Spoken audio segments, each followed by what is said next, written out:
Heart, hands, and health. Heads, heart, hands, and health. 4-H is head, hands, heart, and health. The head for greater thinking, heart for greater, hands for larger service, health for better living. The head, heart, health, and hands. 1-8, there's 4 H's, they stand for head, heart, hands, and health.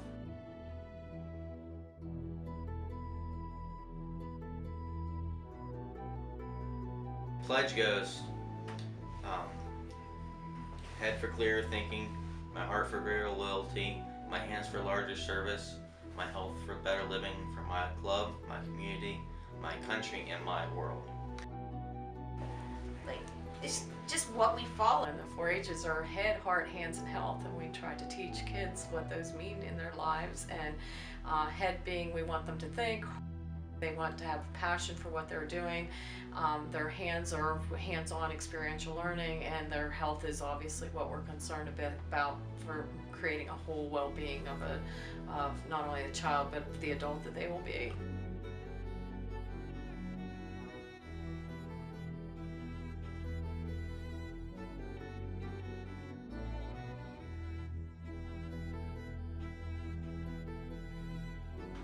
I joined 4-H about 2 years ago in a robotics club that was started through a 4-H brand, and ever since there sort of just grew off of that. I talked to a couple kids and they showed animals in it, and my dad convinced me to start showing lambs, and so I got involved in the fair and stuff and the lambs, and then a person that I met at the fair, she came up to me and said, "Hey, you should join teen council." I'm like, "What's that?" And she says, "Well, it's a bunch of basically youth leaders getting ready to go out to the world and be leaders." I said, "Oh, well, that sounds pretty fun." So I decided to join it, and I ended up being president. Thank you, Grace. I pledge My my head head to clear thinking, my heart to greater loyalty, my hands to larger service, and my health to better living, for my club, my community, my country, and my world.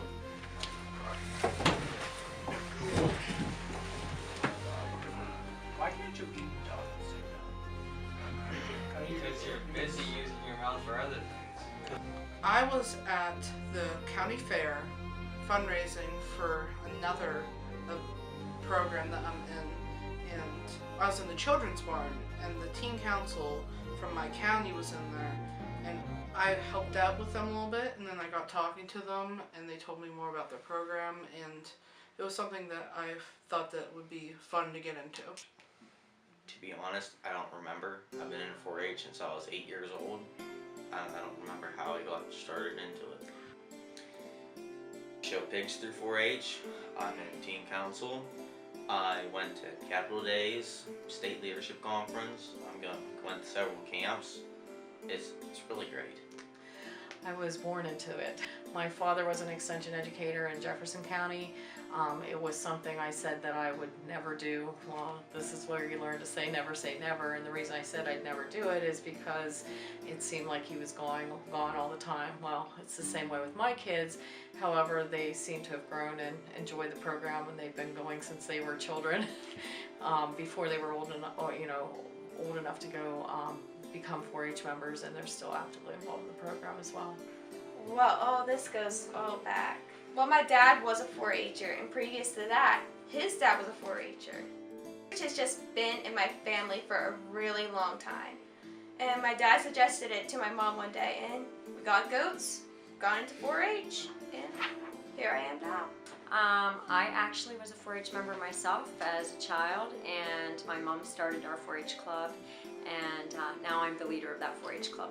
I found out about 4-H through my friend Dana, who went to school with me and said that there's this awesome sewing club that they needed people to join. So I went to one meeting and instantly was hooked.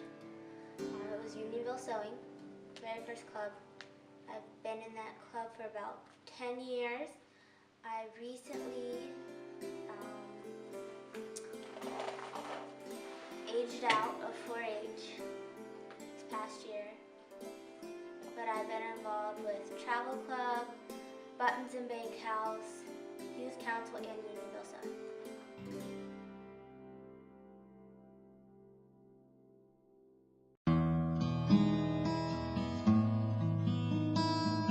The youth development movement that we know as 4-H began to take shape in the last decade of the 19th century.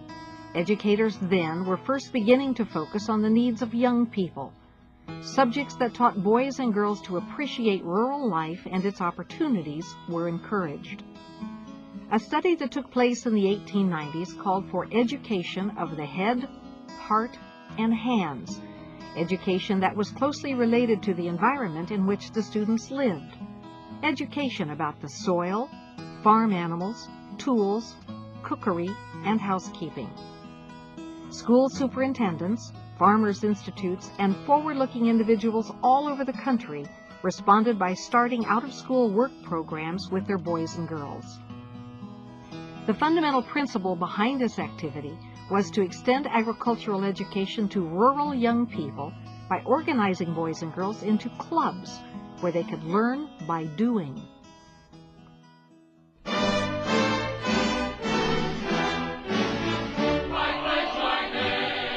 No one individual or place can be credited as the founder of 4-H or the place where 4-H began.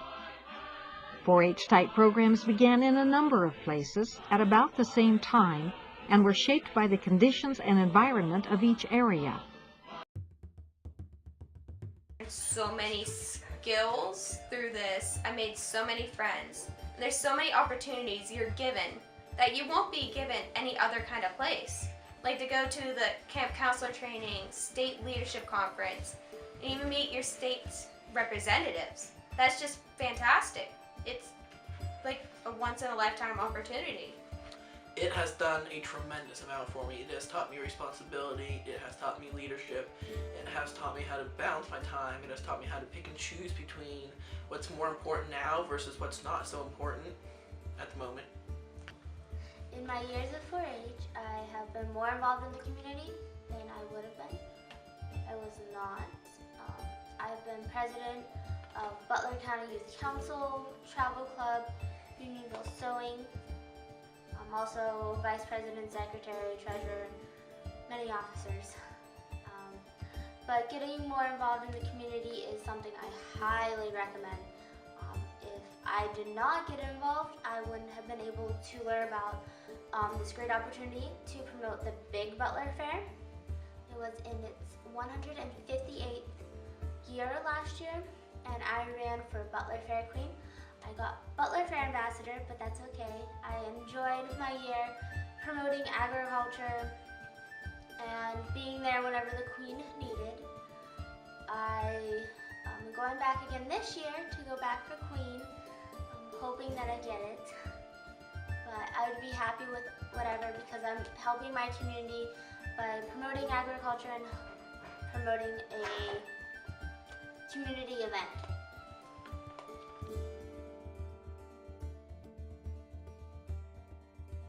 Just any of the fairs, they're fun.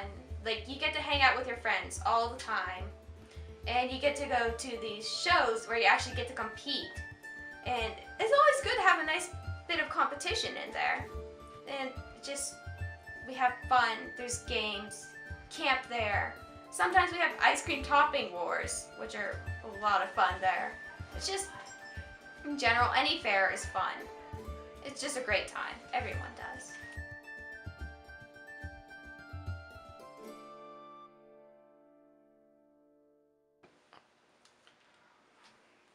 The way that the people treat you and respect you is probably my favorite because you make so many friends so easy and everyone has the same kind of attitude toward each other.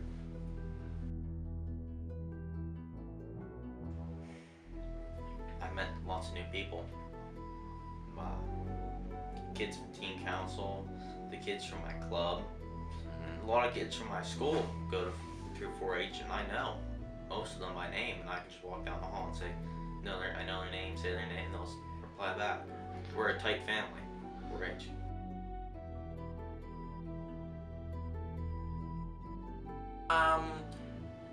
I definitely want to continue 4-H, whether it's from a leader standpoint or from being the educator for a county.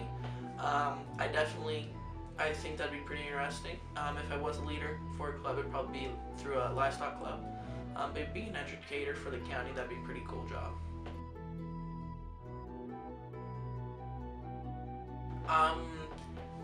An agriculture college, I'm not quite sure where at quite yet. I've looked at several different colleges.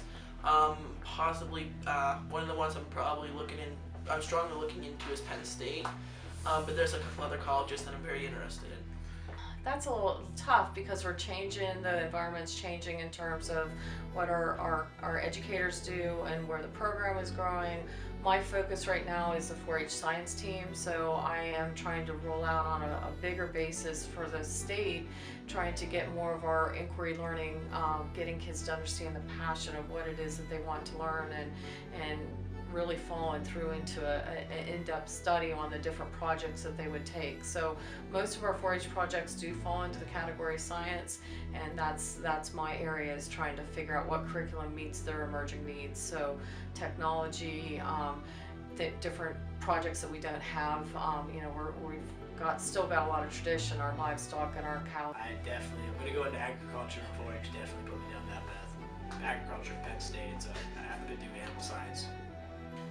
My future plans are, right now I'm going to apply to be a youth leader with Clarion County for the teen council, because that's the closest thing to me right now. But other than that, I plan to be a leader sometime down the road, eventually.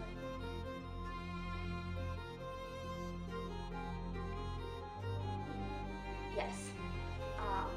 If they can get involved at an early age, it would be better, because you get a lot more out of the program. I was in it for 9 years, but I got more involved with like state leadership conference, Capitol Days. Those are the two main state events, other than state achievement days, that I went to. But it's a once-in-a-lifetime opportunity, basically. It is for everyone. Ages 5 through 8, we have a program called Clover Buds, which is basically like pre-4-H program. It's where they learn like basic skills to actually join the program at age 8. And then age 8 up through 18, you are actually in the program, and you can do a ton of projects and go to state events and also national. First of all, I think they need to identify what it is that they are excited about, what is something that you want to try and learn about.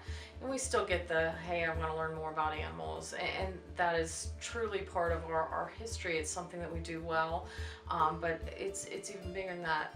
We have kids that are really talented in art, and some of our art and in fiber type projects and craft type projects, the kids can go anywhere they want to go with that. So, it just really depends on what their passion is.